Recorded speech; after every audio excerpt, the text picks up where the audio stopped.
नमस्कार सभी को। कैसे हैं आप? हमेशा की तरह यहाँ होना अच्छा है। आज बुधवार है, 8 अक्टूबर। आशा है आप सभी का दिन अच्छा चल रहा है, जहां भी हो। सप्ताह के मध्य में केवल 2 दिन बचे हैं। अगर आपने अपना आवेदन ओईएस से जमा नहीं किया है, तो आपके पास एक दिन और 17 घंटे बचे हैं। फिर फॉर्म बंद होगा और हम प्रतीक्षा करेंगे कि क्या हम विक्ट्री विद ऐश में आगे बढ़ पाए हैं। ये कब होगा हमें नहीं पता, पर सीईओ हमें जरूर बताएंगे कि कब उम्मीद करें। अभी अगर आप आवेदन जमा करना चाहते हैं, तो आपके पास लगभग 1.5 दिन बचे हैं। आवेदन में एक बात जो मुझे महत्वपूर्ण लगी, जिस पर शायद हमने ध्यान नहीं दिया, वह है आचार संहिता। हम आवेदन पत्र में दी गई आचार संहिता से सहमत हैं। ये समझना बहुत जरूरी है कि आचार संहिता क्या होती है। पुराने व्यवसाय में हमें एनडीए पर हस्ताक्षर करने पड़ते थे ताकि हम ओईएस और उसके उत्पादों का उपयोग कर सके। इस बार चीजें अलग हैं, बहुत कुछ। कई चीजें बदलेंगी, जिनमें से एक है आचार संहिता। आचार संहिता क्या है, यह देखने से पहले हम अपनी आवेदन आचार संहिता पर नजर डालें। यह एक दस्तावेज है जो संगठन में व्यक्तियों के अपेक्षित व्यवहार को परिभाषित करता है। आइए इसे एक बार फिर से दोहराएं ताकि हम अच्छी तरह समझ सकें। यह एक दस्तावेज है, और था भी, क्योंकि यह आवेदन में दिए गए दिशा निर्देश, सिद्धांत और नियम हैं जो संगठन में व्यक्तियों के अपेक्षित व्यवहार को परिभाषित करते हैं। यह संगठन के मूल्यों को कर्मचारियों के कार्यों से जोड़ता है। व्यावसायिकता, ईमानदारी और कानूनी अनुपालन के लिए स्पष्ट नैतिक मानक स्थापित करता है। ये कोड जवाबदेही बढ़ाते हैं, विश्वास बनाते हैं, अच्छी प्रतिष्ठा बनाए रखते हैं और कदाचार से निपटने का ढांचा प्रदान करते हैं। ये दिलचस्प है ना, कि इसे यहां रखा गया है। एनडीए की जगह अब हमारे पास आचार संहिता है। मुझे लगता है कि ऐसा इसलिए है ताकि लोगों और संगठन के व्यवहार पर जोर दिया जा सके। हमें इन आचार संहिताओं का पालन करने के लिए प्रेरित किया जा रहा है। तो चलिए आवेदन पत्र में दी गई कुछ आचार संहिताओं पर नजर डालते हैं। व्यक्तिगत विकास और रचनात्मक सहयोग के लिए प्रतिबद्ध रहे। इसका मतलब है कि हम अपनी पूरी कोशिश करने का वादा कर रहे हैं। हम अपने आप को बेहतर बनाने और दूसरों के साथ मिलकर काम करने की हर संभव कोशिश करेंगे। यह हमें ईमानदारी से काम करने और सकारात्मक रहने के लिए भी कह रहा है। जो लोग लंबे समय से इस सफर पर हैं, उनमें ये गुण पहले से ही मौजूद हैं। हम पहले से ही ईमानदार, सकारात्मक और निष्ठावान हैं। हमारे बीच ईमानदारी है। मुझे लगता है कि हम में से ज्यादातर लोगों में ये गुण पहले से ही हैं। ये सीखने के लिए तैयार रहने, नए विचारों को अपनाने और योजनाओं का पालन करने की बात भी कर रहा है। दरअसल मैंने यह कल आपसे नहीं कहा था। मैंने यह कल रात डिजिटल ब्लूप्रिंट पर कोलिंस, जीन और एंडी के साथ कहा था। मेरा अनुमान है कि विक्ट्री विद ऐश एक ऐसा प्लेटफॉर्म होगा जहां हम अपनी प्रगति देख पाएंगे। इससे मेरा क्या मतलब है? अगर आपने कभी ऑनलाइन कोर्स किया है, तो वे अक्सर इसी तरह से बनाए जाते हैं ताकि आपकी प्रगति का पता चल सके। वीडियो, सीखने के कार्यक्रम या जिस भी चीज में आप शामिल हैं, उसके माध्यम से उन्हें यह जानना जरूरी है कि आप इसमें कितनी प्रगति कर रहे हैं। और मुझे लगता है कि यह विक्ट्री विद ऐश में भी ऐसा ही होगा। हर बार जब आप एक वीडियो पूरी करेंगे, उसके बगल में एक हरा निशान या टिक दिखेगा जो बताएगा कि आपने पूरा देखा है। अगर प्रश्न उत्तर हैं तो आपको उन्हें टिक करना होगा, और जब आप वह भाग पूरा कर लेंगे तो उसके बगल में हरा टिक दिखेगा ताकि आप अपनी प्रगति देख सकें। इसका मतलब है कि आप इसे छोड़कर जा सकते हैं, वापस आ सकते हैं, अपना स्थान ढूंढ सकते हैं और वहीं से आगे बढ़ सकते हैं। अगर आपने कभी, जैसे मैंने किया, ऑनलाइन स्पेनिश सीखी है, तो ये कोर्स भी वैसे ही काम करते हैं ताकि आप जान सकें कि आप अपनी यात्रा में कहां हैं। ये समझना क्यों महत्वपूर्ण है कि यह कैसे काम करेगा, क्योंकि इसका मतलब है कि मुख्य व्यवसाय में जाने से पहले हर कोई एक निश्चित स्तर पर होगा। वैसे हो सकता है मैं बिल्कुल गलत हूं, यह सिर्फ मैं रेड रेडफर्न कह रहा हूं। मुझे लगता है यह हो सकता है, शायद मैं पूरी तरह गलत हूं, पता नहीं। पर यह समझदारी की बात होगी अगर लोग जाने कि वे कैसे प्रगति कर रहे हैं, ऐसी कोई प्रणाली होने से। आचार्य संहिता में भी कहा गया है, साथियों के लिए सच्चा प्यार और सम्मान दिखाएं और सामूहिक सफलता को बढ़ावा दें। टीम में मैं नहीं होता है ना? ठीक है, ये सब कुछ है जो मैंने कई बार कहा है, खासकर जब मैं अपने और अपने ग्राहकों, अपने दायरे, हम सभी के लिए देख रहा हूं। मैं चाहता हूं कि हम सभी सफल हों, और यह एक बात है जो आपको समझनी चाहिए।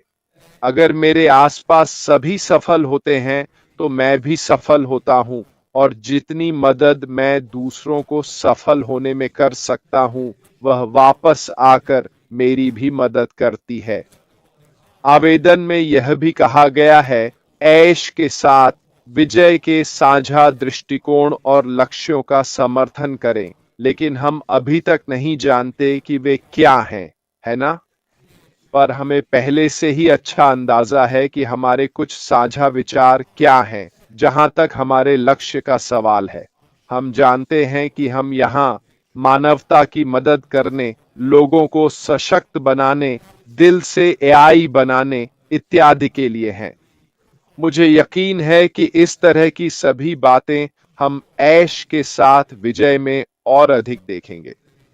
और आखिरी बात है गोपनीयता की रक्षा करना और ऐसे किसी भी आचरण से बचना जो समुदाय की प्रतिष्ठा को नुकसान पहुंचा सकता है। मुझे यकीन है कि यह ऐश के साथ विजय में बहुत सख्ती से लागू किया जाएगा। गोपनीयता की रक्षा करें और ऐसे किसी भी आचरण से बचें जो समुदाय की प्रतिष्ठा को नुकसान पहुंचा सकता है। इसका क्या मतलब है? इसका क्या अर्थ है? आइए इसे ऐसे शब्दों में रखें जो हम समझ सकें। मुझे लगता है कि ऐश के साथ विजय में हमारे सीईओ चीजों के बारे में थोड़ा ज्यादा खुलकर और आराम से बात करेंगे। यहां से बाहर जितना संकोची है उतना ना हो। क्यों? क्योंकि यह एक सुरक्षित माहौल है। सभी की जांच आवेदन द्वारा हुई है, सबने केवाईसी पूरा किया है, तो कंपनी और वह विक्ट्री विद ऐश में हर किसी को जानते हैं। अगर गोपनीय जानकारी सोशल मीडिया पर लीक हो जाए तो यही मतलब है, ये गोपनीयता भंग करना है और समुदाय की साख को नुकसान पहुंचाता है। क्या होगा अगर आप ऐसा यूट्यूब या फेसबुक पर डालें? क्या आपको विक्ट्री विद ऐश में रहने या आगे बढ़ने दिया जाएगा? इसका जवाब नहीं है। ये सब छुंटाई का हिस्सा है, ये देखने के लिए कि कौन वफादार है और कौन अनुसरण कर सकता है। आचार्य संहिता में कहा गया है, जो अनुसरण कर सकते हैं। शब्द क्या थे? मुझे ढूंढने दो ताकि मैं सही बात कर सकूं। रचनात्मक सहयोग।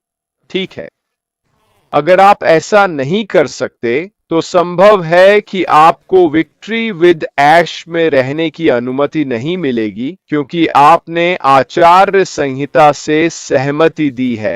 इसीलिए आचार्य संहिता वास्तव में उन लोगों पर जोर देती है जो इससे सहमत हुए हैं, न कि इसके विपरीत। यह कुछ ऐसा है जिसका उपयोग अब बहुत सारे व्यवसाय करते हैं।